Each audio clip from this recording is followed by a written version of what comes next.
Welcome to Cross Roads Media. రష్యాలోని సుదూర తూర్పు ప్రాంతమైన కంచట్కా ద్వీపకల్పంలో తాజాగా మరోమారు భూకంపం సంభవించింది. 5 తీవ్రతతో వచ్చిన భూకంపం ప్రజలను మరోమారు భయభ్రాంతులకు గురిచేసింది. పెట్రో పాస్క్లోవెస్క్ కమచ్కన్స్ట్రిక్స్ నగరానికి ఆగ్నేయంగా సుమారు 108 కిలోమీటర్ల దూరంలో మధ్యాహ్నం 1:57 ఇది సంభవించినట్లు అక్కడి సిస్మిక్ మానిటరింగ్ సిస్టమ్స్ ధృవీకరించాయి. కొన్ని రోజుల క్రితం ఇదే ప్రాంతంలో 8.8 తీవ్రతతో వచ్చిన భారీ భూకంపం తర్వాత తాజా భూకంపం సంభవించడం గమనార్హం. ఆ భారీ భూకంపం పసిఫిక్ మహాసముద్రం అంతటా సునామీ హెచ్చరికలకు కారణమైంది. తాజాగా భూకంపం సముద్ర తీరంలో మధ్యస్థ లోతులో సంభవించడం వల్ల ఉపరితలంపై దాని ప్రభావం తక్కువగా ఉందని ప్రాథమిక నివేదికలు చెబుతున్నాయి.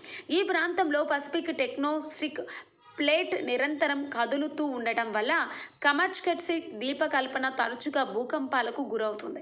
దీని కారణంగా మరిన్ని ప్రకంపనలు వచ్చే అవకాశం ఉందని నిపుణులు హెచ్చరిస్తున్నారు.